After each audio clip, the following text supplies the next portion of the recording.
Boa noite, pessoal. Tudo bem?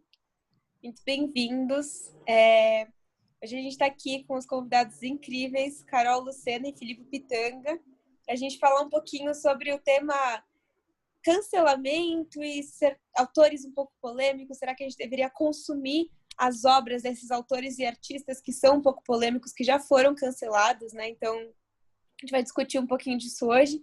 Para mediar nosso bate-papo hoje vai ter o Vitor, que vai mediar aqui para a gente.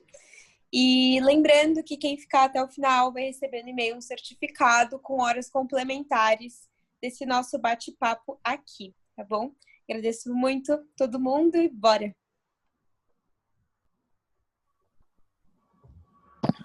Estou autorizado, Sá? Pode ir. Então, vamos embora. Bom, primeiramente eu quero, para quem não me conhece, meu nome é Vitor, eu sou no diretório também, na parte acadêmica.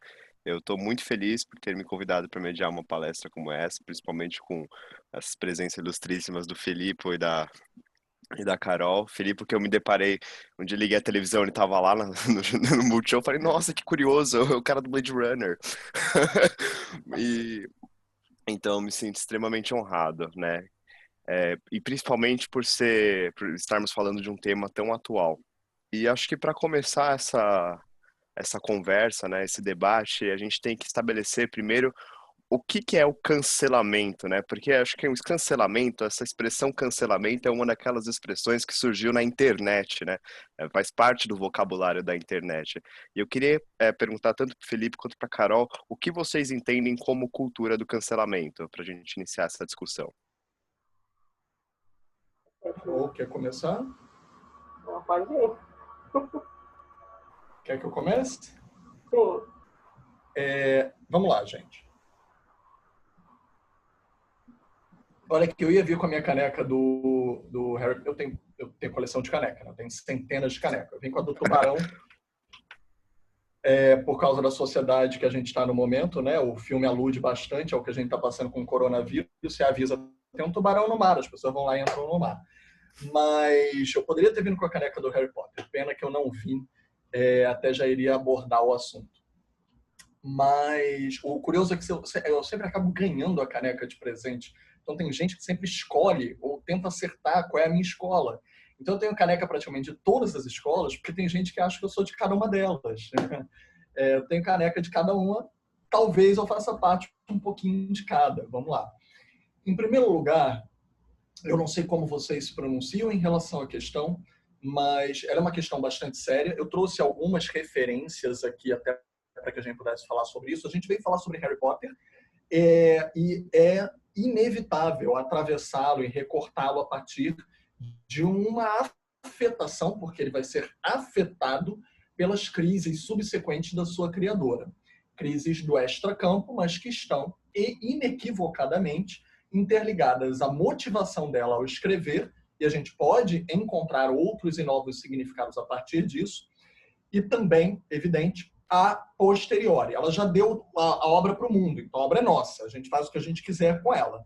Mas ela vai lá como uma mãe controladora que quer mimar seus filhos e busca de novo, puxa eles de volta e, infelizmente, atrela eles a essas polêmicas que ela coloca hoje em dia, que são extremamente retrógradas, extremamente um pensamento extremamente ultraconservador, excludente e intolerante, infelizmente.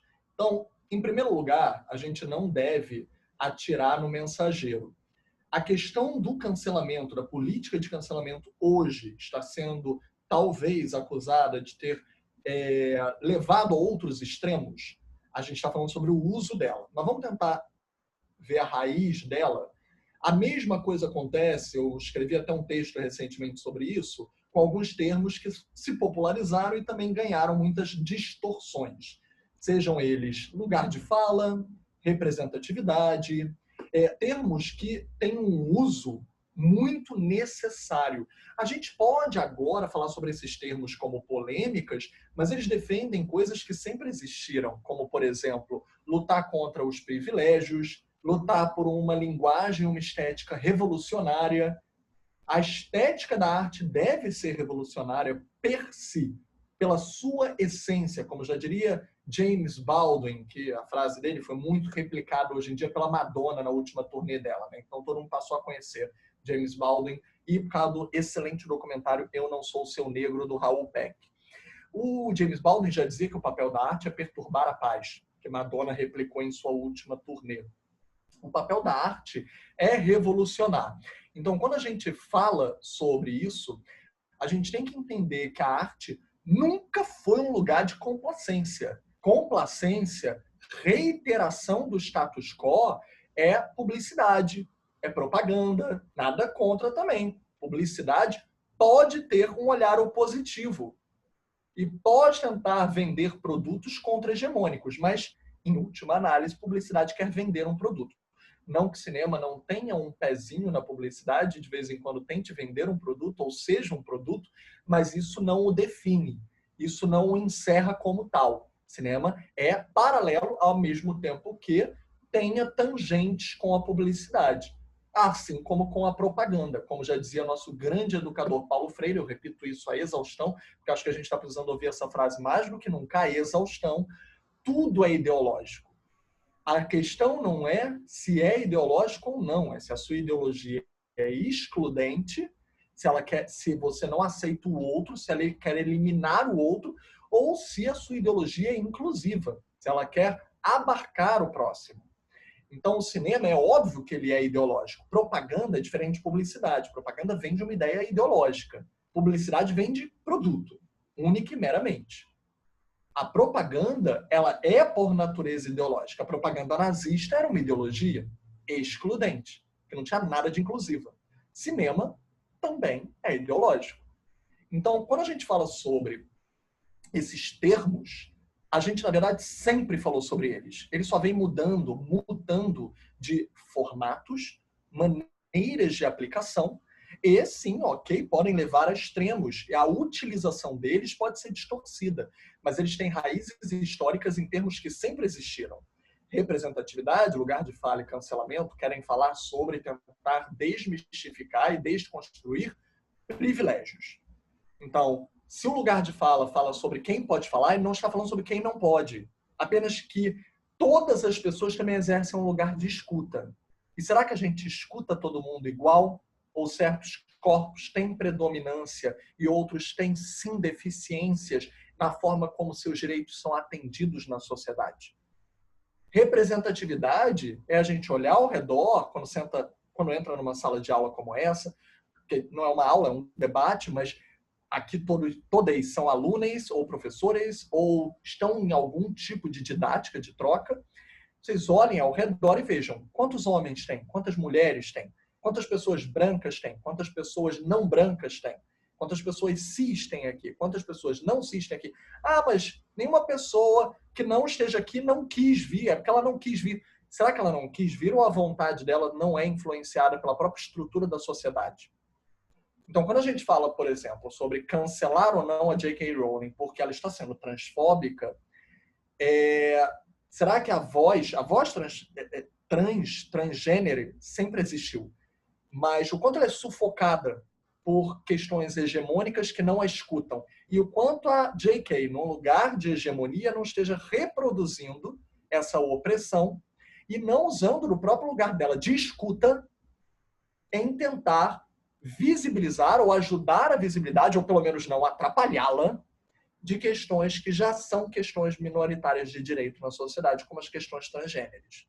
Porque a J.K. tem uma voz muito grande, ainda mais na formação de crianças. Então, o cancelamento hoje está sendo deturpado, distorcido, o uso dele está sendo excessivo, não cancela, por trocadilho da palavra, a origem do seu uso.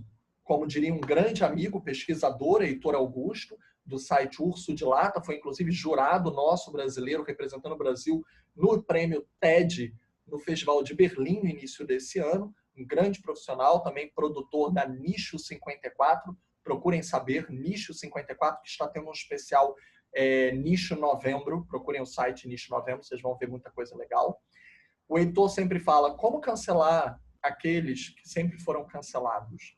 Então, até mesmo a distorção do cancelamento, a deturpação do cancelamento, a excessividade do próprio uso, ou mesmo o combate a ele, anda vindo muito de quem sempre teve privilégios, e não de quem nunca teve privilégio algum. E isso a gente deve debater. Não vamos atirar no mensageiro, vamos sim avaliar e julgar o uso dele. Assim como tudo na sociedade tem mecanismos para tentar balizar os usos. O judiciário tem, o legislativo tem, não que funcionem sempre, nunca, mas tem mecanismos para tentar regulá-los. Nós temos ouvidorias, nós temos corregedorias para tentar apelar ao mau uso dessas instituições. Não toda instituição pode ser mal utilizada na sociedade, inclusive o cancelamento.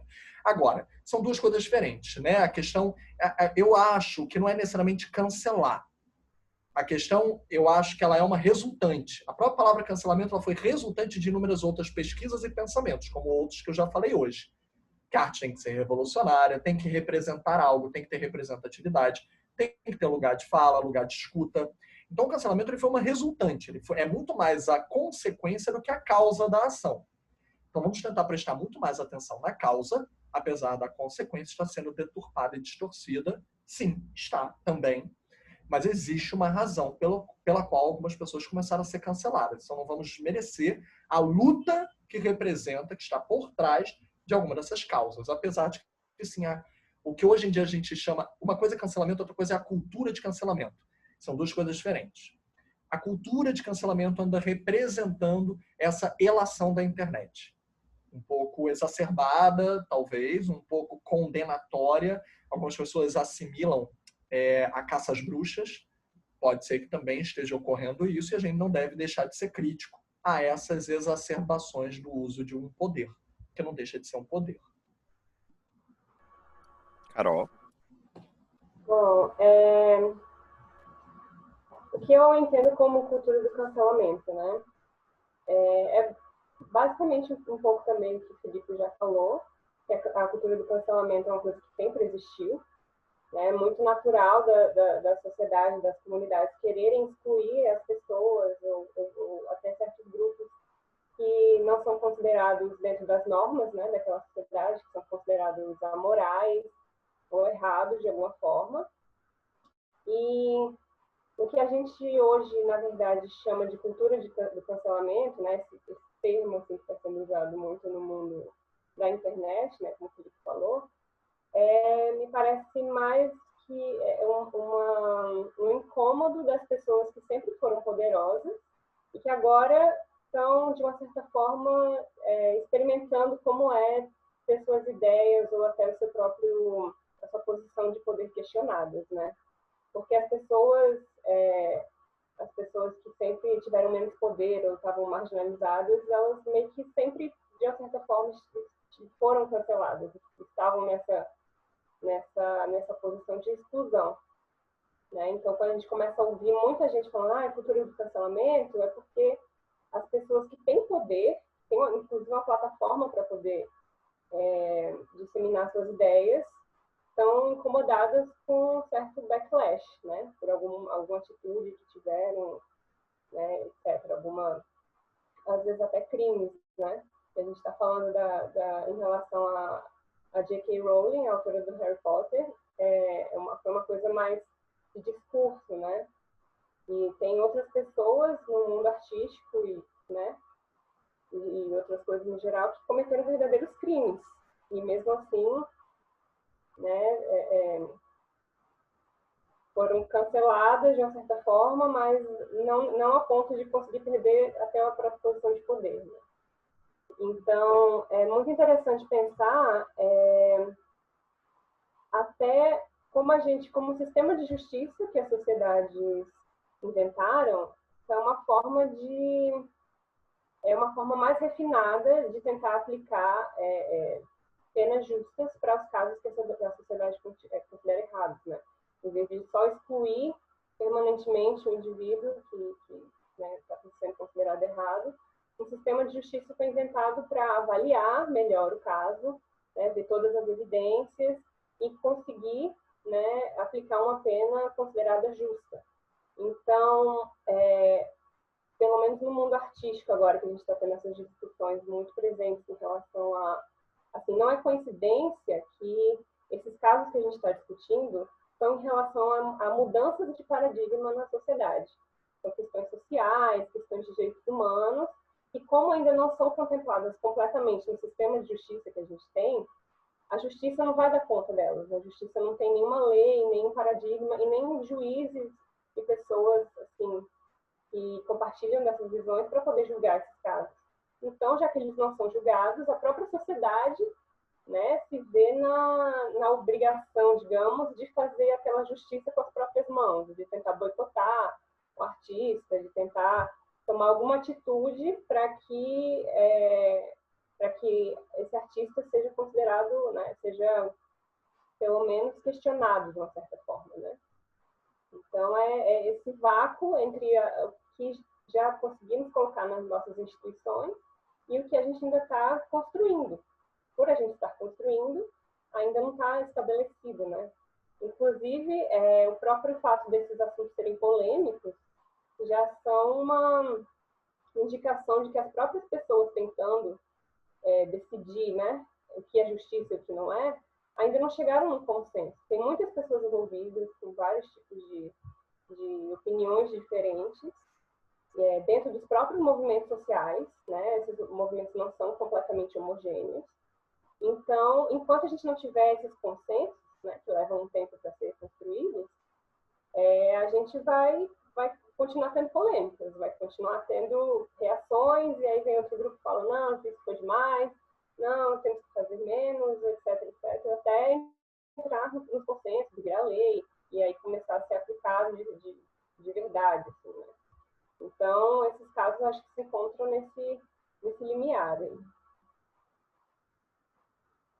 Antes de a gente seguir para a próxima questão, eu queria saber a opinião de vocês sobre o fato da cultura do cancelamento ser uma política, né, entre aspas, um movimento, um fenômeno da mídia, né, da internet, supra-ideológico, né? Então, de um lado, por exemplo, a gente teve o cancelamento da J.K. Rowling por conta dos seus discursos excludentes, e ainda esse ano a gente também teve o suposto cancelamento do Dr. Drauzio Varela por abraçar uma transexual que era convicta de um crime que ninguém sabia e foi ser descoberto muito tempo depois.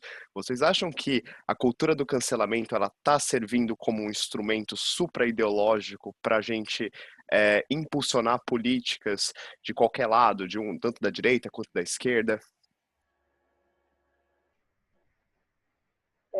Eu acho que a internet, como o Felipe falou, tem um pouquinho de influência nisso, porque principalmente as redes sociais que a gente usa, né?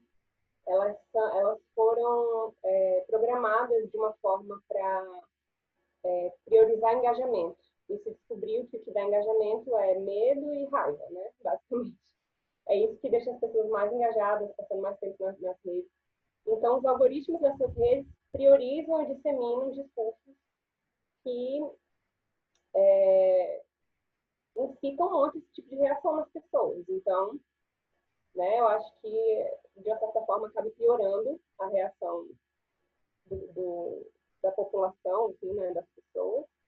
Mas não é uma coisa, assim, totalmente fora do comum. Isso também é uma reação bastante natural humana, né?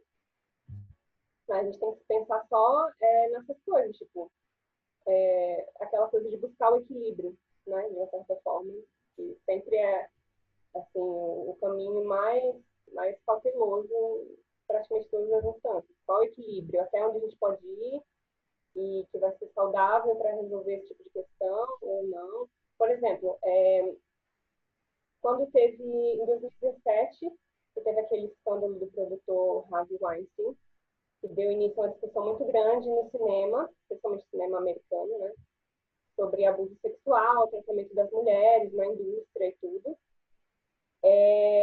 Esse caso também, né, acompanhou vários outros, trouxe à tona outros casos antigos de diretores que têm, né, abuso sexual, tanto alegações, quanto condenações, né, Woody Allen, Roman Polanski, vários outros, Bryan Singer, sabe, todos esses casos voltaram à tona. E aí começaram muitas pessoas discutindo, né, que, poxa, esses caras ainda estão aí até hoje. Os casos, muitos deles não foram investigados, não se sabe, né, é verdade ou não, mas eles foram investigados e eles continuam livres, fazendo filmes, todo mundo consumindo. E aí, será que a gente não está, né, contribuindo para que essas pessoas que supostamente cometeram esses crimes continuem ilesas por aí, até continuando, né, esse tipo de abuso? Então, muita gente começou a pressionar para que essas pessoas fossem minimamente questionadas, para que esses casos fossem investigados de novo. E aí, outro grupo começou também a levantar a questão do limite, né? Até onde a gente vai? Até onde a gente está condenando antes da investigação? Até onde a gente, né, está exagerando, etc. Eu lembro que, na época, teve um artigo muito interessante daquela jornalista Eliane Brum, que escrevia para o El País, e ela escreveu um artigo com a foto do Roman Polanski e do Woody Allen na capa, falando todas as pessoas merecem a segunda chance, até esses caras, sabe, que são os mais, na época, estavam sendo os mais polêmicos. E a minha reação pessoal a esse artigo, em particular, na época, foi pensar que era uma espécie de falsa simetria, sabe? Porque, no fundo, assim, a discussão é muito válida. O ponto da Eliane era muito interessante. Que é claro que todo mundo merece uma segunda chance, né? A gente não está mais na época do olho por olho, dente por dente. A gente tem um sistema de justiça que, teoricamente, com muitas aspas, acredita na recuperação das pessoas, né? As penas são temporárias, não são perpétuas, nem pena de morte, nem nada. Então, isso implica que as pessoas um dia vão sair de lá e, né, teoricamente, deveriam sair melhores. Então, é claro que as pessoas merecem uma segunda chance. Só que aí, quando a gente pegava aqueles...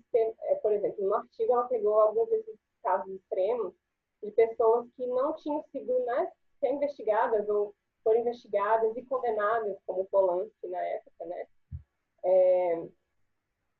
E continuaram livres para fazer filmes, sabe? Então, a gente estava discutindo uma ideia muito boa, né? No mundo das ideias era muito boa, mas na prática aquilo nem sequer tinha se consumado, para a gente estar pensando, será que temos que julgar esses caras? Sendo que eles nunca nem foram julgados de fato, sabe? Naquela época, em 2017, né? Hoje já realmente teve uma pressão popular muito grande, e eles, né, tiveram um impacto nessas carreiras. Mas é muito isso, a gente vê qual o contexto da época. Às vezes o ideal, as ideias ideais para que a gente está trabalhando são muito interessantes de serem discutidas, mas a gente também tem que sempre ver o contexto. Estamos perto de chegar nesse ideal? Não estamos perto? Então, o que podemos fazer, né, para tentar chegar no ideal? Porque se a gente ficar só falando do mundo perfeito, a gente também não, às vezes não vê o que, por exemplo, a pressão muito grande sobre o caso do Weinstein, sobre o caso desses outros cineastas, e a gente teve outros casos brasileiros também, cuja essa pressão popular foi muito importante para levar esses casos a serem minimamente investigados, né? Talvez a gente não tivesse essa pressão, se a gente já desde o começo achasse que era uma coisa muito extrema, talvez esses casos nem chegassem a ser investigados. Então, precisou ter uma pressão popular para a justiça formal ser acionada, sabe? Ela não funciona ainda do jeito que a gente gostaria. Então, essa pressão popular ainda é muito importante nesse caso. Eu vou botar no chat aqui para vocês. Eu concordo com cada coisa que a Carol falou. Essa matéria daqui que eu fiz para a revista Fórum, botei o link ali no chat para quem quiser. Eu listo alguns dos casos mais recentes dos últimos anos no audiovisual de assédio, inclusive o recentíssimo, que foi o do Gustavo Beck, e que não é uma medida jurídica. Então, eu vou antes de falar essa frase, guarda aí, não é uma medida jurídica. Eu vou repetir o que a Carol falou para a gente realçar, e que foi uma coisa que a gente também falou na primeira colocação. A gente não está falando... Porque, assim, quando a gente fica falando da exacerbação do uso do cancelamento, parece que a gente está falando, tadinhos daqueles que foram apedrejados, tudo mais, etc. E, evidente, podem existir pessoas que foram injustiçadas, pode haver uma questão entre a proporcionalidade da pena e o que de fato a pessoa fez. Evidente, ninguém está dizendo aqui que a justiça também não erra, que não se tem desproporção. Mas eu acho que a gente tem que voltar para as causas e não para as consequências necessariamente. As próprias causas vão balizar melhor as consequências. Nós estamos falando de privilégios e, assim como o lado jurídico que a Carol falou, a gente deve também entender o dolo. Dolo, para todo mundo que sabe um pouco de direito que esteja aqui presente, é sinônimo de intenção. Qual foi a motivação da ação? Então, por exemplo, quando você pergunta do Drauzio Varela, a intenção do Drauzio não foi prejudicar ninguém. Ele não teve ele não teve dolo. A ação dele não foi causar um prejuízo.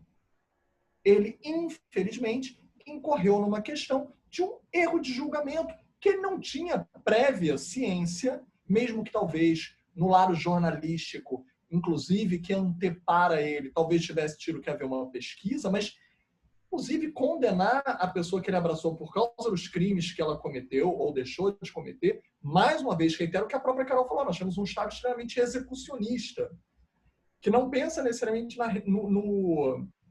em reformar a pessoa que é acusada e que é condenada. Por exemplo, o Polanski tem uma condenação de fato que não está prescrita. Existe um direito para se executar. O Woody Allen não tem uma condenação. Nós estamos falando sobre uma outra coisa, sobre motivações e investigações. Então, também 2 pesos, 2 medidas. São proporcionalidades diferentes. Nós temos que analisar a intenção e o quanto a investigação séria e devida leva a uma proporcionalidade de o quanto a gente também deve ter um direito moral, ético, de combater privilégios. Por quê? Porque o grande problema de tudo isso não é uma pessoa cometer esse crime porque teve uma intenção. É a estrutura da sociedade reiterar uma permissividade de opressão que propague que muitos possam continuar a fazer isso. Então, a gente não deve confundir, mais uma vez eu repito, as causas com as consequências. Eu repito a frase do Heitor Augusto. Não dá para cancelar aqueles que sempre foram cancelados. O que essa frase quer dizer? Aqueles que jamais tiveram nenhum privilégio, é óbvio que eles também podem errar. Óbvio que também pode se cometer um crime. Mas o quanto a sociedade sempre foi injusta, sempre deixou esse tipo de direito em déficit, para que essa pessoa não tenha defesa, não tenha tido nem escolha, não tenha tido outra opção. Então, quanto a gente deve balizar de base para que a gente, de fato, discuta quem está sendo cancelado, quem está cancelando quem e quem está reclamando do cancelamento.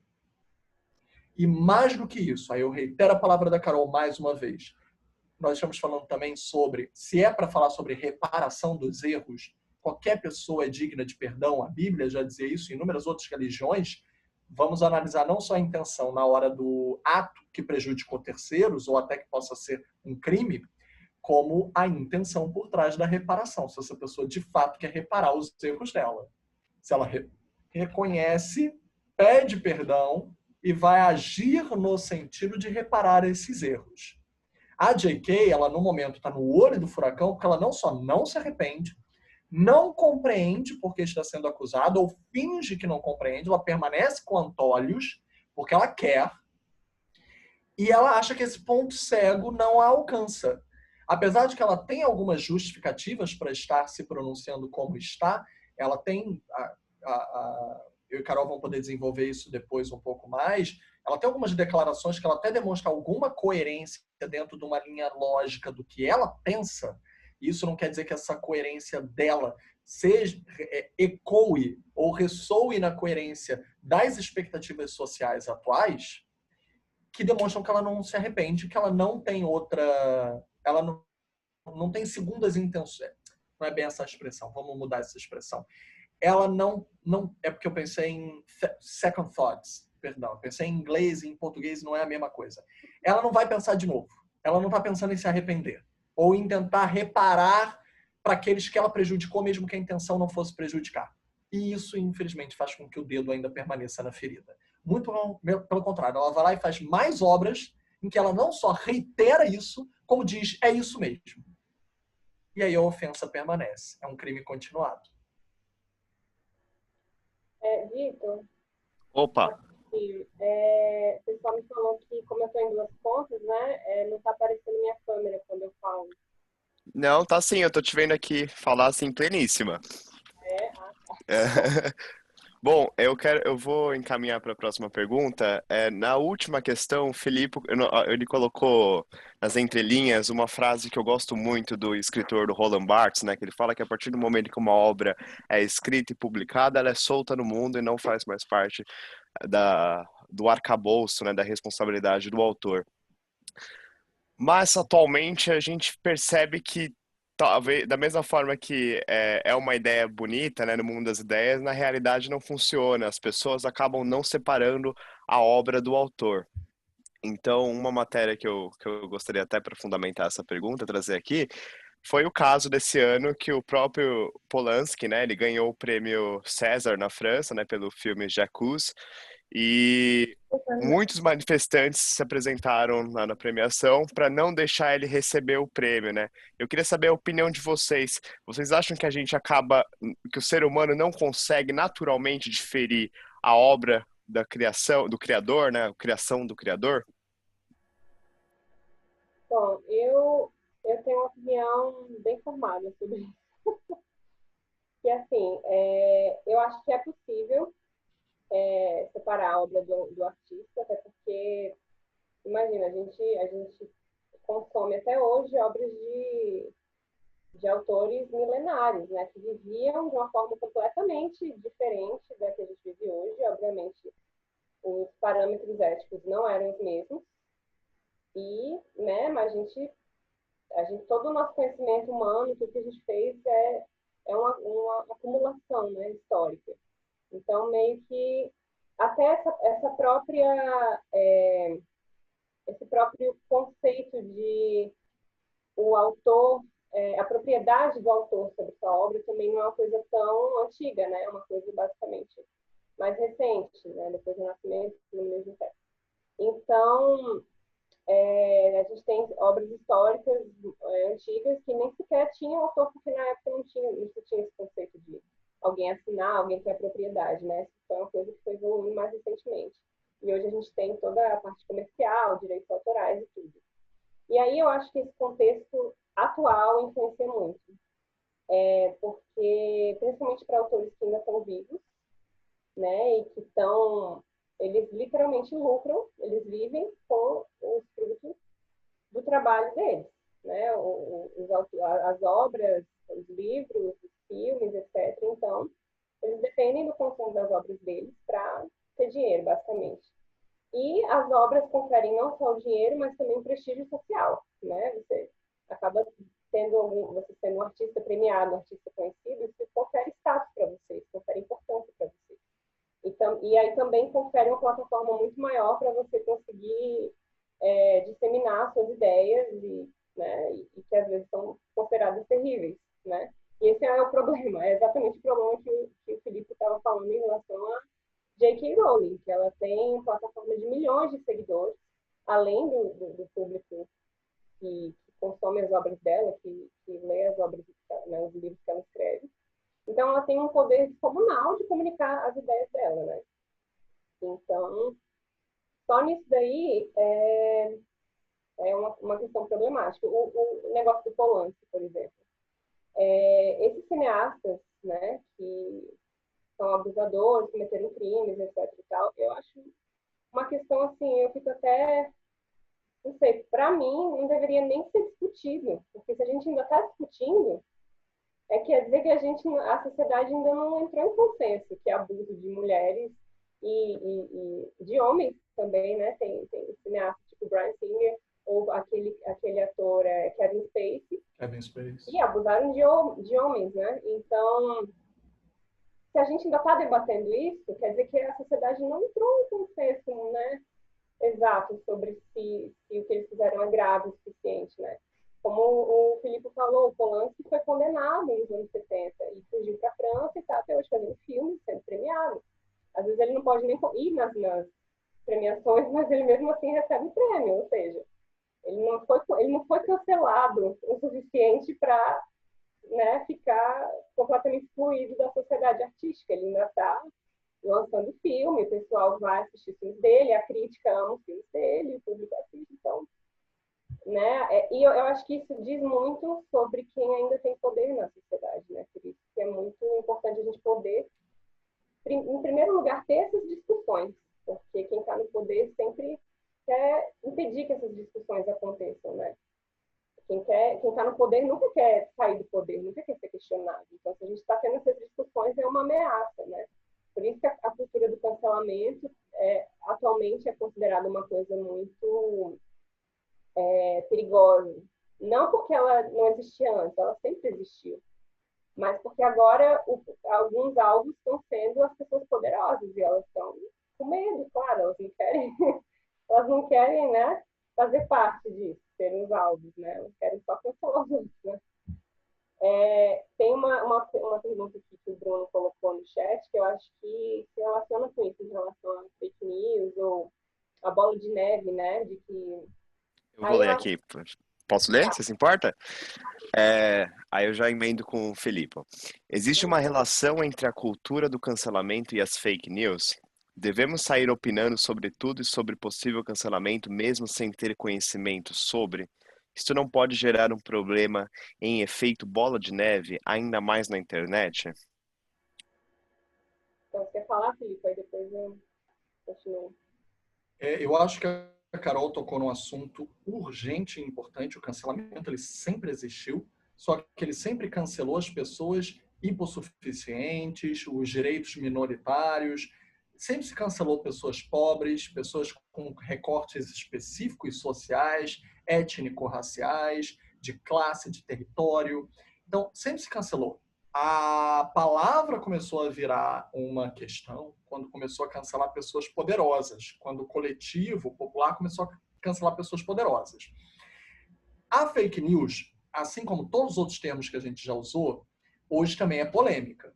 Fake news deveria ser tipo um nada. Fácil de detectar, fácil de descartar. Nós estamos vivendo uma era em que foi extremamente popularizada, extremamente viralizada. A internet ajudou isso. Com que a velocidade dos fatos e dos dados não possam ser checadas a tempo de poder deter uma coisa que se espalhe de forma polêmica. As pessoas adoram consumir polêmicas. Então, como a Carol falou, sempre existiu o cancelamento da pessoa pobre, recortes muito específicos de uma violência. E essas pessoas nunca tiveram instrumentos de defesa. A questão é que a fake news ela começou a ser usada como uma arma.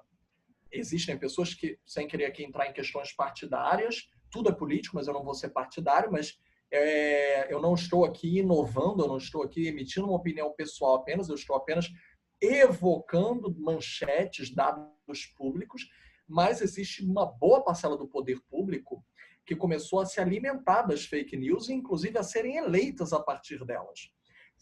Podemos citar o governo americano para a gente poder não entrar em questões muito pessoais, mas o Bannon e a cultura do Trump, que elegeu ele da primeira vez, se alimentou das fake news desde o princípio, de maneira a queimar qualquer pessoa que dissesse o contrário. E aí, quando chegava o dado verdadeiro, já era tarde demais para poder reparar os danos causados. Isso sempre existiu, tá, gente? Até o cinema foi usado como fake news. O filme do Thomas Edison, um elefante sendo eletrocutado, quem nunca viu, procure, é um curta, tem no YouTube, várias versões, bastante cruéis, então tem um estômago. É o Thomas Edison tentando provar que a corrente alternada do Nikola Tesla era perigosa na distribuição de energia que ele estava concorrendo. Então ele vai lá, filma com o cinema um elefante sendo eletrocutado com a corrente alternada do Nikola Tesla, que na verdade ele apenas estava exposto a um fio desencapado, a uma exposição direta da eletricidade, não da distribuição de energia, que hoje se sabe que a versão do Nikola Tesla era muito mais segura do que a do Thomas Edison, mas Thomas Edison já era um grande capital, ele já era um grande capitalista naquele momento, ele já detinha monopólios dos sistemas de distribuição das suas descobertas, então ele vai ter uma segurança na palavra que ele dissemina com o cinema. O elefante sendo eletrocutado não é uma peça artística, é uma peça de propaganda, olha o que eu falei no início, em que ele dissemina fake news para queimar o Nikola Tesla. E na competição, Tem até um filme recente, que eu acho um filme ruim, mas pelo menos ele explica um pouco sobre isso para quem quiser alguns dados históricos, chamado A Batalha das Correntes, sobre distribuição de energia elétrica naquela época, da invenção da distribuição de energia elétrica. Filipe, Oi. tava pensando aqui que a gente pode simplificar com o famoso kit gay, né? De 2018, né? Perfeito. Então, assim, a fake news ser utilizada como uma ferramenta, inclusive para tentar disseminar ou combater o cancelamento, ela tanto foi usada para começar a cancelar de maneira exacerbada pessoas com poder prévio, começaram a tentar cancelar outras pessoas a partir da fake news, tanto quanto se tentou combater cancelamento de pessoas sérias que deveriam, de fato, ser investigadas, acusando, dizendo que seriam fake news. Então, ela já foi usada para todos os lados, para fundamentar ou para tentar descartar, afugentar acusações de cancelamento. Eu só queria voltar um pouquinho à pergunta anterior, que a Carol respondeu também muitíssimo bem. E já que você falou do Barthes, eu vou citar outro pensador que eu gosto muito, que é o Rancière. Uso ele nas minhas pesquisas. Eu estava procurando o livro dele aqui, por isso que eu estava virando ali na prateleira. Os livros estão em ordem. Não eu sou um bagunçado, é a Samantha que organiza muito bem. Carol sabe disso. Então, eu estava procurando ali o Espectador Emancipado, do Rancière. Eu sei que está invertido para vocês, né? Mas a intenção é o que conta. O Espectador Emancipado, ele vai falar muito sobre, dando continuidade ao que o Barthes fala, de que a obra é dada para o mundo, que nem filho. Filho não é criado para ser propriedade de pai e mãe, filho é criado para ser do mundo. Filmes são filhos. Eu acho, um pouco que a Carol respondeu, eu só vou expandir um pouco essa questão para o Rancière. Eu acho que coexiste no mundo. Não dá para analisar uma obra sem as intenções do autor, porque nenhuma câmera se liga sozinha. Nenhum botão liga sozinho, a câmera vira sozinha. Existe uma intenção por trás de cada ato, cada enquadramento. E a gente estuda esses enquadramentos, essas inovações, em grande parte por causa das intenções que inovaram ao criá-las. Existem todas teorias sobre subjetividades que criaram essas técnicas objetivas. Agora, uma vez que é dado para o mundo, compete com a visão que todos nós podemos nos apropriar e ressignificar daquela obra. O Rancière vai falar do espectador emancipado porque nós devemos ter um olhar próprio para a própria obra, um olhar respectivo para a própria obra, que aí leva ao outro livro dele. Menor ainda, mais fácil de ler, recomendo para todos, A Partilha do Sensível. Por quê? Existe uma partilha. A obra não é um objeto isolado. E uma vez que ela encontra a gente, cada um de nós tem uma bagagem específica que vai transformar. Então, existe um partilhamento dessa sensibilidade das subjetividades que torna a obra ímpar. E que a cada tempo modifica a obra. Porque uma obra pode ficar datada, pode ser resgatada, pode ser ressignificada. E se ela nos violenta, pode até mesmo ser hackeada e ser utilizado um olhar opositivo, aí no pensamento da Bell Hooks, para que a gente possa tirar o melhor dela, mas sabendo combater aquilo que não nos representa, que não nos contempla. Lembrando, eu sempre repito, eu sou completamente contrário à censura, mas eu concordo com a Carol, eu sou 100% a favor do boicote. Censura é proibir a liberdade de terceiros, e isso a gente constitucionalmente não pode. Agora, se a gente não concorda com aquela obra, se ela não nos representa e não dá para tirar nada de positivo dela, a gente tem o direito de boicotá-la. É foro íntimo. É diferente de proibir a liberdade de terceiros. Então, eu ainda vejo filmes do Polanski, eu gosto de alguns filmes do Polanski, mas eu sou obrigado a ver com um olhar extremamente opositivo e entender até onde ele está reiterando um privilégio que nunca lhe foi combatido. E aí a Carol tem razão.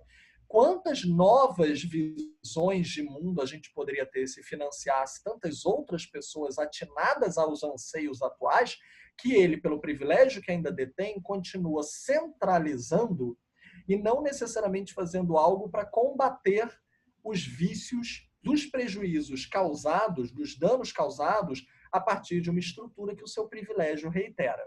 Então, talvez eu esteja errado em não boicotar o Polanski, talvez eu deva reconhecer isso, mas eu acredito que mesmo tendo o direito de boicotar, eu não acho que eu vou poder entrar direito numa discussão e num debate se eu não assistir. Então, eu prefiro assistir e exercer o meu olhar opositivo para reiterar que aquela obra vai ser cobrada em dobro, em triplo, por causa do déficit que ela já vem com ela, E se não o for, nós é que estaremos sendo negligentes com o nosso olhar emancipado. Ok? Então, é ter uma tríplice responsabilidade como espectador. Em relação a ver a obra, se a gente escolheu não boicotá-la, ter um olhar positivo e cobrar de um sistema quando ele pode estar reiterando um lugar de uma violência contra terceiros. Mas eu acredito em hackear as obras, não em isolá-las. É o exemplo do Bertolucci com O Último Tango em Paris. Se a gente tira O Último Tango em Paris do circuito, a gente pode, sem querer, aquela frase, aquela máxima, né, clássica, se a gente esquece o passado, a gente pode estar fadado a cometer os mesmos erros. Se a gente tira O Último Tango em Paris do circuito, a gente talvez possa estar tirando a possibilidade, a denúncia, de voltar a evocar o debate do estupro do filme e tentar evitar com que isso se repita ou suceda novamente em outros filmes.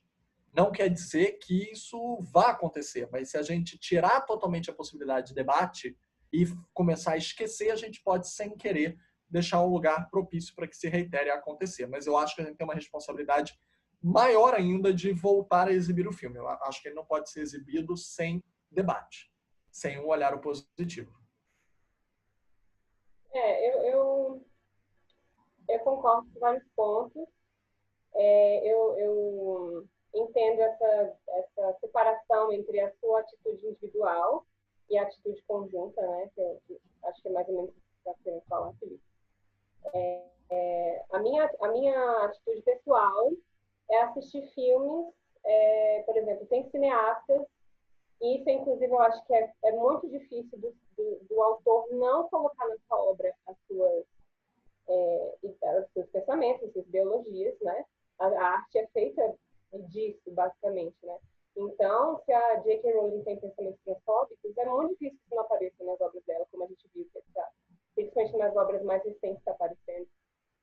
Os cineastas, né, machistas e tal, para mim é muito óbvio o tanto de machismo que tem nessas obras. Então, como, né, trabalho nesse meio, escrevo crítica de cinema, vejo muito filme, eu particularmente passei a não assistir mais obras novas desses cineastas. Então, não assisto mais Scorsese, não assisto mais Tarantino, não assisto mais alguns outros filmes, não só pelo autor em si, mas porque as obras também me incomodam. Elas trazem elementos que eu considero muito nocivos e que refletem essas ideologias dos seus autores, né? Agora, eu acho que o boicote, assim, no sentido de não consumir, ele é muito difícil de sozinho conseguir ter algum efeito real para a posição social, o prestígio social do autor. Porque hoje em dia a gente vive, né, numa cultura basicamente global e principalmente esses muito famosos, eles têm um público mundial. Então é muito difícil que a gente consiga juntar bilhões de pessoas para boicotar a J.K. Rowling e ninguém nunca mais comprar livros dela, né? Então, o boicote assim, comercial é muito difícil. Eu acho que é mais fácil o que o pessoal está fazendo de fato, que é tentar engajar um debate público. E a internet tornou isso bem mais fácil, né? De fazer. As pessoas hoje em dia têm acesso muito mais direto a esses autores, por meio de redes sociais, etc., do que antigamente. E eu concordo com o que o Felipe falou das tecnologias. Tipo, as tecnologias em si, elas têm um impacto, mas elas não são deterministas. Elas não dizem para você como você vai usar elas. Geralmente, elas são usadas para coisas maravilhosas e coisas péssimas, né?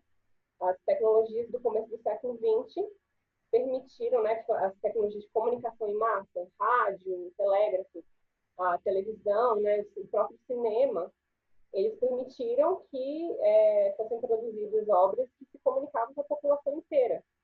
Então,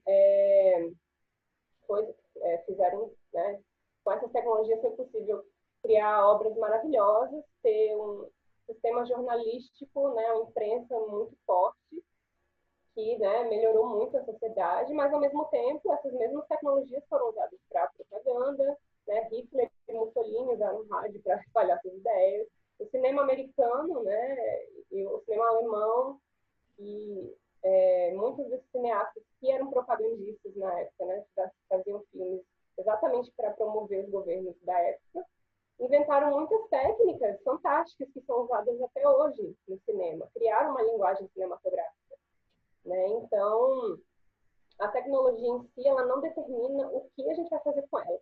Ela só determina a estrutura da sociedade. Então, antes você sempre teve fake news, você sempre teve exclusão de pessoas, mas você só conseguia fazer isso a nível local. Depois, com a comunicação em massa, foi permitido, né, que a população inteira estivesse mais integrada, então você podia se comunicar com muito mais gente, espalhar ideias ótimas, também ideias péssimas. E agora, com a internet, o indivíduo foi empoderado muito mais, né? Uma pessoa individual, com muito menos recursos, tem capacidade de alcançar muito mais pessoas, de uma forma que nunca foi vista antes, né? Mesmo com as tecnologias do século XX, você ainda precisava de estúdios, de empresas e tal. Hoje em dia, um indivíduo com seu computador consegue fazer isso, com seu celular. Então, eu acho que nesse sentido, a tecnologia impacta, né? A gente é capaz de fazer coisas maravilhosas com a internet, com as redes, mas também essas outras coisas péssimas ganham muito mais alcance também. Essa pergunta do Bruno sobre a bola de neve me lembrou, está diretamente ligado à cultura do cancelamento, me lembrou o livro do Edward Snowden. Não sei se todo mundo conhece, ele foi um denunciante daquele esquema de vigilância dos Estados Unidos, né, em massa. E no ano passado ele lançou uma espécie de biografia dele, em que ele conta como ele fez para divulgar esse segredo de Estado. E uma coisa, aliás, o título do livro dele, em inglês, se chama algo como um registro permanente. Assim. Em português teve outro título, mas em inglês é basicamente assim, um registro permanente. Ele fala que com essa coleta de dados em massa, tudo que você faz na sua vida online, tudo que, né, é coletado sobre você, fica na internet para sempre. Fica nos bancos de dados do governo, das empresas que estão coletando os seus dados. E a gente já está vendo que coisas que as pessoas fizeram na internet no passado, alguns anos anteriores, está sendo assim, vasculhada e usada contra essas pessoas, né, para cancelar elas hoje, né. Eu não sei se foi o diretor você pode falar melhor, Felipe, o diretor de algum desses filmes de super-herói que foi demitido. Guardiões da Galáxia, James Gunn. Isso. Que foi por alguma coisa que ele tweetou, que descobriram no passado, e aí ele foi demitido por causa disso, sabe? Então, esse fato da tecnologia permitir que a gente colete esses dados e mantenha eles, assim, para sempre, né, em algum banco de dados, pode ser usado. Então, isso impede, assim, que as pessoas possam justamente ter aquela segunda chance, sabe? Poder se redimir, poder mudar de ideia, poder realmente mudar a sua posição e se redimir, basicamente virar uma pessoa melhor. Se todo o seu histórico, de todas as coisas que você fez, puderem ser acessados, né, e usados contra você, isso é uma coisa que a tecnologia atual está permitindo e que aí isso tem que ser muito bem pensado. Porque se humanos, né, têm essa tendência de usar coisas um contra os outros, a tecnologia está permitindo isso, então isso vira uma questão séria. De novo, enquanto a gente não coloca essas coisas no nosso sistema formal de justiça, as pessoas vão meio que buscar fazer justiça com as próprias mãos. Então, essa vontade de cancelar todo mundo não vai sumir tão cedo. Suprimir não vai ser solução. Suprimir só vai escoar outras questões. Eu queria encaminhar para mais uma, acho que a última pergunta, né? Que a gente já foi 1 hora, eu tô chocado. A gente de tem que encerrar que conversa. horas? Eu acho que não tem horário para encerrar, não, mas não vamos passar de mais de 1 hora para. Os alunos têm aula 7h20, Eles têm aula 7h20. Então, tá explicado. Porque uma coisa eu queria fazer, eu não sei se a gente vai para esse lado, mas a gente não analisou necessariamente certas questões, as perguntas não levaram para isso. Então, turma, quem tiver curioso ou queira questões estéticas de Harry Potter, era só ter falado no chat. Mas, tipo, eu acho também importante a gente analisar certas questões estéticas. Como vocês chamaram a gente para falar de Harry Potter e cancelamento. Não necessariamente questões trans, até porque nenhum de nós dois somos duas pessoas trans, somos duas pessoas cis. Mas, já que não tem como evitar, nós também estamos falando sobre um lugar de empatia, de escuta, eu gostaria de desafiar vocês em trazer referências trans. Então, vamos lá. Eu queria debater estética e eu tenho muitos depoimentos sobre Harry Potter, meus, de terceiros. É uma saga que ajudou a formar muita gente. Eu li os livros, eu vi os filmes, eu trabalhei com isso, né? Desde antes. Quando eu li os livros, eu ainda não trabalhava com a crítica, eu ainda era estudante, mas depois, quando eu me formei, quando eu passo a trabalhar, e aí eu já estou imerso no mundo dos filmes, eu trabalho com isso, eu faço as críticas dos filmes, eu compreendo o que estava havendo uma repercussão na sociedade. A gente poderia discutir aqui ad infinito estética por estética, falar quais das obras tem algum conceito, tem alguma proposta conceitual, coesa, que não seja homogênea, como todos os filmes da Marvel costumam ser. Há Harry Potters que se destacam, de fato, principalmente a partir do Alfonso Cuarón. Tenho certeza que aqui ninguém é leigo, todo mundo escolheu o tema porque sabe disso. O filme passa a ter uma proposta estético-visual para além de apenas querer reproduzir o livro, quando o Alfonso Cuarón assume O Prisioneiro de Azkaban. O quarto filme ia ser da Mira Nair, até por causa das questões dos bailes do Cálice de Fogo e etc. A Mira não pôde dirigir na época. Então, a partir daí, nós vamos ter umas outras propostas e discutir se elas se encaixam ou não numa autoria, numa autoralidade de filmes, independente da proposta original dos livros. Porém, sobre isso, a gente tem que falar uma coisa. Eu falei que eu defendo que a gente hackeie o sistema. Eu acho que a gente deve hackear o sistema. E não tem como não dizer, eu tenho muitas mensagens de leitores, de amizades, que tiveram a vida transformada por Harry Potter, que também fala sobre bullying, também fala sobre emancipação, também fala sobre aceitação da diferença. Eu e Carol, por exemplo, até brincamos quando aceitamos a proposta de debater o Harry Potter, que a gente falou, nossa, a gente queria debater X-Men. E X-Men, por exemplo, que para além de trabalhar com isso, ambos somos fãs, para além do trabalho, do olho profissional, somos muito fanáticos de ler todas as revistas, de desenhos, de filmes, etc.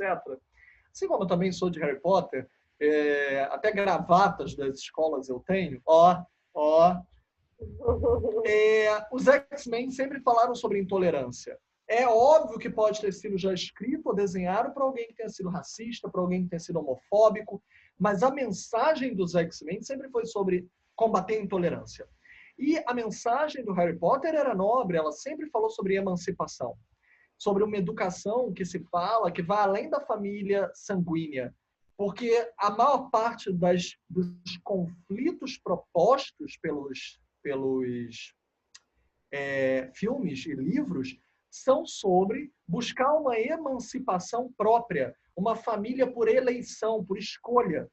E aí eu vou fazer um desafio para vocês, por isso que eu trouxe algumas coisinhas. Por exemplo, eu tenho aqui o livro do Paul Preciado, que assinava Beatriz Preciado. Eu só estou falando o nome cis do autor, porque vocês ainda podem encontrar o livro publicado pelo nome cis, mas hoje ele atende pelo nome trans, Paul Preciado. Ele não atende mais por Beatriz Preciado, ok? Então esse autor trans, por exemplo, no Manifesto Contrassexual, ele fala que, vamos tentar lembrar que gênero e sexualidade são duas coisas diferentes, ok? Gênero, nós estamos falando sobre uma questão, sexualidade, outra. E elas não necessariamente se misturam e podem abrir inúmeros leques. Elas podem ter inúmeras questões que se desdobram de combinações entre elas. Mas vamos lá. Preciado defende que as questões de gênero, aí vocês vão estar perguntando, por que está falando isso mesmo, hein? Vamos chegar lá. Eu vou falar de estética. As questões de gênero, elas são fabricadas pela sociedade. Nós performamos. Isso é uma verdade, nós performamos. Nós acordamos de manhã e nós penteamos o cabelo, ou lavamos o cabelo para não ir com o cabelo amassado de ter dormido. Isso é uma performance. Por que você não vai para o trabalho com o cabelo amassado de ter dormido? Qual o problema de ir para o trabalho com o cabelo amassado? Ah, não, as pessoas podem achar que eu sou desleixado, que eu bebia ontem, acordei de ressaca, melhor lavar o rosto, a remela. Mas por quê? Podem te demitir por causa disso? Talvez. achar que você é desleixado, que isso reflete seu trabalho, isso é uma performance. Não é uma performance de gênero, mas é uma performance. Eu botar uma gravata, um terno, eu me identifico dessa forma. E se uma mulher quiser botar uma gravata e um terno, ela está masculinizada porque ela botou uma roupa que tradicionalmente, numa cultura hegemônica, antevê uma indumentária masculina? De novo, por que você está falando disso, Felipe? Ok, vamos lá.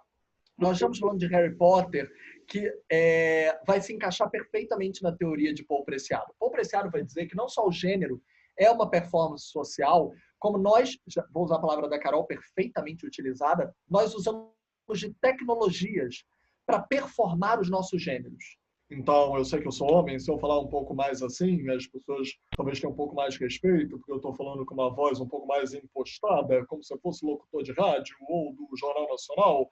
Mas se eu falar assim, talvez as pessoas não tenham muito respeito por mim. Por que elas não teriam respeito por mim se eu falar assim? Se eu falar com uma voz de criança, talvez elas acham talvez que eu não tenha a maturidade que reflita a minha idade. E qual o problema eu falar com uma voz de criança? Então nós temos certas performatividades que elas se agregam como tecnologias, como ferramentas. Paul Preciado fala que várias das nossas tecnologias nós criamos de forma que nós quisermos, inclusive nossas genitálias. Eu, como homem, por exemplo, poderia colocar seios postiços sem necessariamente me identificar com uma questão de gênero de mulher. Eu poderia não me identificar como transgênero, ou como travesti, mas querer um seio. Eu poderia ter o fetiche de querer um seio, mesmo performando uma heterossexualidade. E qual seria o problema com isso? Então, Preciado vai colocar a questão da tecnologia de membros que a gente utiliza como ferramentas. Ah, mas eu gosto de dar prazer à minha parceira com a minha mão, não só com a minha genitália. Qual o problema com isso? Minha mão é uma ferramenta? Minha mão é um órgão sexual? Preciado vai... Não tem menor de idade aqui não, tem? Acho que não, né? O Preciado vai falar que nós temos ferramentas e o corpo inteiro é uma ferramenta, o corpo inteiro é um órgão múltiplo, e que a gente explora ele muito pouco, porque a gente performa uma performatividade rasa de gênero e de sexualidade. O que isso tem a ver com Harry Potter? Muito. Um universo que absolutamente todos os gêneros seguram uma varinha, que é um dildo, segundo Paul Preciado.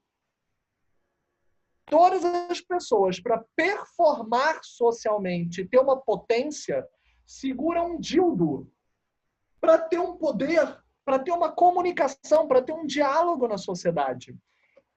Preciado chama de dildo qualquer ferramenta, artifício, tecnologia que a gente acrescente ou agregue ao corpo. Por exemplo, se eu colocasse seios postiços, seria um dildo. Poderia ser considerado um dildo. Que ele não quer dizer um falo, porque falo é raso. Falo a gente está pensando de uma maneira masculinizada. A gente está pensando de uma maneira hegemônica. Como se a sociedade fosse ditada por falos. Falos e vasos. Né? Vasos e falos. A varinha é um falo, mas a varinha também é um dildo. A capa, que todos usam, o manto, que é igual para todos, todas, é um dildo. E é um reconhecimento também de que você é um bruxo, ou bruxa, ou bruxê. Então, quando as pessoas começaram a se identificar com Harry Potter, é porque o poder de emancipação que a J.K. criou vai muito além do universo que ela pensava. Quando ela emancipou aqueles jovens com uma varinha na mão, ela deu um poder para eles que ela própria talvez não tenha pensado na repercussão da quantidade de significações que esses símbolos iriam adotar. E aí nós podemos lembrar de Carl Jung. Símbolos existem na sociedade. Sempre existiram. A gente pode chamar de morte, uma caveira, um ser com um manto como o sétimo selo. A gente pode chamar de uma velhinha. A gente pode chamar de muitas coisas. Mas a morte, ela tem várias representações na sociedade. Inclusive a carta de tarô quer dizer renovação. Então, quando ela botou no mundo esse filho, essa criança, desses livros, o mundo adotou como quis.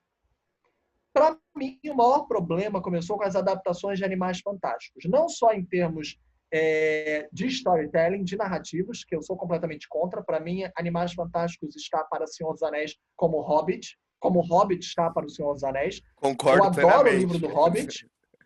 Eu adoro o livro do Hobbit, Mas lembremos, o livro do Hobbit, para quem leu, é um livro. Não é o um anel, é o um livro. E não 3 filmes. 3 filmes dilatados em 3 narrativas desnecessárias e descartáveis para um livro. O um livro. Que eles dilataram, esgarçaram e transformaram em 1000 filmes desnecessários. Da mesma forma que a J.K. vem de uma franquia que não era, e nem tinha que ser. Mas no que acham que ela pode... Esses filmes estão tentando se vender como uma cosmologia universal, filmados cada qual em um país diferente. Essa é a proposta original deles, porque os animais são globais. Diferente da saga Harry Potter, que é extremamente britânica, Animais Fantásticos quer ser extraterritorial, exterritorial, para usar uma expressão de Siegfried Kracauer. Kracauer já falava que obras criadas num território e levadas para fora de seu território ganharão significações diferentes. E ela realmente quer ter a pretensão de ainda dominar e controlar qual é a significação que ela vai ter em outros territórios, e outras culturas, e outras religiões, e outros credos. É muita pretensão.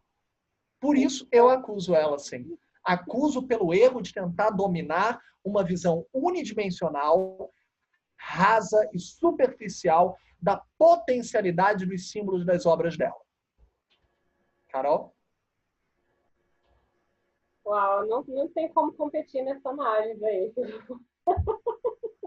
Eu tenho. Eu queria fazer um contraponto só para render a discussão. Tanto Felipe quanto Carol, eu adorei aqui, tanto que vocês viram aqui no chat, eu indiquei já o Manifesto Contra Sexual, fui atrás na Amazon. Então, para quem tiver mais curiosidade para saber sobre o livro, sobre o autor, é só apertar ali que já está o link disponibilizado. Entretanto, todavia, eu sou um estudante de letras, né? E a gente entende que as varinhas mágicas, né, o exemplo que você utilizou, a primeira aparição delas no nosso mundo ocidental, né, na literatura, foi a da própria Circe, né, no Odisseia, de Homero, né? Eu queria voltar a perguntar para vocês. Você realmente acha que essa questão da varinha ela está muito mais envolvida nessa conotação mais simbólica, sexual, ou apenas é uma herança herdada de uma cultura literária, né, de uma bagagem literária pela autora? Eu não acho, isso é só uma interpretação, só para dizer. Eu só agreguei uma interpretação, eu não quis dizer de maneira categórica, exaustiva ou impositiva. Eu agreguei uma interpretação a mais, porque as varinhas também podem ser consideradas... Eu vi você limpando o salão. As varinhas também podem ser consideradas... Tô brincando. As varinhas também podem ser consideradas instrumentos de comunicação e de socialização. Mas, sim, nós podemos remontar várias críticas, como em Caliban e a Bruxa, da Sylvia Frederick, em relação a como essas significações já foram usadas, inclusive, de maneira contrária às origens delas, como formas de opressão. Então, a questão é que podem ter várias críticas que podem ser agregadas e que não são apenas um único significado original. E é isso exatamente que o Kracauer quer dizer. E é isso que a gente estava trazendo. Que botou no mundo, os significados vão ser múltiplos e reapropriados. Desculpa, Carol, eu falei isso que eu ia mencionar, que... dizer, né, de uma amiga que se identificou trans e ela me diz que ela recebeu força, estímulo, justamente por causa da saga Harry Potter. E não foi a única, não. Eu já ouvi outras histórias, inclusive, de pessoas que assumiram sexualidades LGBTQ em geral ou questões de identitárias a partir de Harry Potter. Porque Harry Potter pode não ter necessariamente uma questão trans, apesar de ter várias metáforas trans, como a transfiguração da McDonald, desculpa, falho. Pensei em comida, eu sempre penso em comida. Na McGonagall, pode ter as mutações também da... Ai, gente, esqueci o nome dela. A companheira do Lupin. Nossa, eu também esqueci. Infladora... O próprio Sirius também, né? Também. Ninfadora, isso. Obrigado, gente. Então, assim, é tudo agregar interpretações. Tem muitos símbolos ali para pessoas se identificarem. E você vai tirar esse significado delas? Tipo, desafio, né? Mas, perdão, Carol, não quis te atrapalhar. Vai lá. Não, isso aí acrescentar uma coisa mais no sentido macro. E símbolos sempre dependem de um contexto, né? Quem atribui significado aos símbolos são humanos. Então, a forma que a gente interpreta os símbolos diz muito sobre a gente, né? O fato da gente ver em qualquer vareta, em qualquer obelisco, qualquer coisa, um planeta, qualquer coisa que se assemelhe a uma forma de falo. Os humanos já vão lá e, esse falo, porque... E é uma coisa assim, é simbólico no sentido de que a maioria das sociedades humanas foram e ainda são patriarcais, né?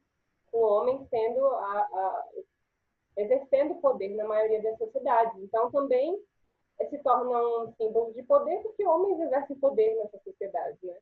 Então, você pode pegar qualquer coisa que signifique poder e se tiver uma forma parecida, então, é um fato. Mas por quê? Não necessariamente, sabe, o símbolo, ele está muito mais não relacionado à objetividade material daquela coisa, daquele objeto, e muito mais na nossa interpretação subjetiva, intersubjetiva, né, da sociedade inteira. Então, é interessante só notar como os nossos conceitos, os nossos símbolos, às vezes a gente tem a tendência, né, de uma coisa muito das ciências humanas também, de tentar atribuir essas teorias como se fossem fruto de uma realidade material, né? E não necessariamente, assim, depende muito do contexto em que a gente está observando esse tipo de, né? Fazendo essas análises de obras, fazendo essas análises da vida, da cultura, dos objetos, assim por diante. Só acrescentando uma coisa também, que a Carol falou, mas lembremos, né, que a estrutura social ela tem várias significações e eu acho até que a gente as vê, às vezes, de maneira muito pobre, muito pouco, oferece muito pouco nessas questões. Então, por exemplo, quando ela fala isso, vou usar de novo o livro do Preciado, quem comprar virtualmente, online, não vai ter o prazer que o livro oferece, né? Porque o livro brinca com uma questão. Ele brinca justamente... vamos lembrar, como a Carol falou, né? Tudo é questão da interpretação. Por exemplo, existem várias teses que falam sobre o poder fálico dos sabres de luz de Guerra nas Estrelas. E que todos eles, na verdade, pela teoria de Freud, seriam crianças querendo aprovação, querendo se sentir adultas, balançando seus falos por todo lugar, porque eles não têm aprovação de papai e mamãe, porque eles têm crises, daddy issues, eles têm crises edipianas. Já a varinha do Harry Potter, ela é diferente do sabre, até porque de início o sabre era só dos homens, né? Demora muito para eles assumirem os sabres das mulheres. Primeiro nas animações, claro, tem a Ahsoka Khan, que é uma das personagens que eu mais adoro do Star Wars, muito antes até da Rey, mas o sabre ele se encerra em si, né? O falo do sabre é mortal. Já a varinha ela não se encerra em si. No máximo que você pode fazer com a varinha é cutucar o nariz e tirar a meleca. Ela não é um instrumento em si. Ela é um caminho, ela é uma ponte para o instrumento. Ela é uma passagem da magia. Então você cria magias, mas a varinha em si não é ameaça. Você só vai matar alguém com a varinha se você, sei lá, estiver enfrentando um vampiro e usar a varinha como estaca. Porque você não mata ninguém com a varinha, você mata com a magia. A varinha é só uma ponte. Então, nesse sentido, eu acho até diferente de Star Wars, de toda a cosmologia de Star Wars. Mas a gente deve sim desafiar isso como não um falo, mas como dildos que se agregam ao corpo. O Preciado fala na teoria que... Por que eu falei do livro físico, né? Porque ele fala que a gente, na verdade, dá atenção de menos para aquilo que mais nos une a todos, né? Que é o ânus. O ânus une a todos nós. O ânus todos nós temos. E até segunda ordem, até outras tecnologias, se vocês costurarem o cu, vocês não cagam, tá? Então, tipo assim, o Preciado fez esse livro, não sei se vocês estão vendo, com um pequeno buraquinho, que, diz ele, está no prefácio, que é para você ter o prazer de ficar manuseando mesmo o livro. Se vocês perceberem, dá para botar o dedo no buraquinho. E diz o Preciado que é para você manusear mesmo, porque o livro inteiro é esburacado, para mostrar o poder que tem outras representações do corpo. Olha aqui, o livro inteiro é esburacado. Se vocês comprarem no online, vocês não vão ter o buraquinho para poder ler sentindo na prática a diferença que é encarar o corpo por outras significações, tá? Então, o livro inteiro tem um buraquinho. E diz ele no prefácio que é para que a gente possa encarar o corpo a partir de outras referências. Então, eu digo a mesma coisa para J.K. Rowling. Eu acho que ela deveria encarar o corpo a partir de outras referências. O corpo de obra dela, inclusive. Bom, eu com 3 minutos já para a aula começar do pessoal, então eu gostaria de encerrar. Queria Vai ser passar. aula de quê? Tipo, vocês vão sair de cu para quê? Eu não sei, eu não tenho aula, que é o pessoal da publicidade que tem. Eu tô curioso também. É variado, é variado. Tem vários semestres aqui, então cada um vai ter uma aula diferente. Imagina, as pessoas vão me matar quando chegarem na próxima sala e dizerem: a gente acabou de sair de uma aula de educação sexual. Jura, qual era o tema? Harry Potter. Bom, é isso. Então, eu quero agradecer a todo mundo que veio aqui. Quero agradecer ao Filipe e a Carol. Sou um grande admirador, grande fã de vocês. Queria fazer um comentário específico. Carol, sua crítica sobre Elvira é perfeita. É um texto que eu tenho salvo no meu computador. E Qual? Elviras. Do coletivo de críticas? Isso. Ah, sim. Então, então é isso. Vocês querem falar mais alguma coisa? Eu posso, Carol. Eu esqueci de uma coisa. Eu esqueci de fazer o jabá. Eu, infelizmente, sou obrigado a fazer isso. Me perdoa. Ai, que fofura, que coisa mais fofa. Para de fazer isso que eu vou pegar o meu Rocket. Meu bicho cancelado. Vamos lá. Gente, quem tiver curiosidade, interesse, eu vou começar mais uma turma de crítica de cinema esse sábado na AIC, é totalmente online para quem quiser. Eu vou botar o link de inscrição aqui para quem tiver dúvida, quiser saber mais. Espera aí que eu vou pegar aqui. Eu vou botar no chat para vocês. Quem quiser saber também pode entrar em contato comigo pelo Instagram, Facebook, toda essa porra toda. É só botar Felipe Pitanga Crítico que você vai me achar. Mas eu vou começar a partir desse sábado um curso online de crítica de cinema para quem quiser, não é só para quem quer ser crítico. Ele também vai estimular a escrita criativa para quem quiser roteiro, para quem quiser abordar uma história, um storytelling a partir de outros referenciais. Vai abordar também desconstrução do olhar. Eu já tive alunos de todas as áreas, como fotografia e etc., porque a bagagem, o acervo da crítica ajuda muito em reeducar outras fontes do olhar. Então, se for útil, se alguém se interessar, tá aí. Eu queria agradecer o convite, que é muito importante, muito legal debater. E a presença de todo mundo é muito importante. Espero que tenha sido útil essa conversa. E, igual o Felipe fez, vou deixar também aqui um link para meus textos na Delirium Nerd, que é o principal veículo que eu escrevo críticas de cinema. E tem vários textos lá sobre diversos filmes, diversos tópicos. Não tem Harry Potter, infelizmente, mas tem um monte sobre X-Men, que é, né, um que a gente gosta mais de adorar e criticar ao mesmo tempo. Quanto mais a gente gosta, mais a gente critica, é isso aí. Tem que ter um olhar, né, um olhar complexo sobre as coisas. É isso aí. Obrigada, pessoal, pelo convite e boa aula. Bom, então é isso. Muito obrigado para quem pôde comparecer. Não se esqueçam que um certificado de horas complementares ele vai chegar no e-mail de vocês. Basta você fazer o cadastro lá no plataforma do TIA e esperar cair. Já digo, demora 2 meses.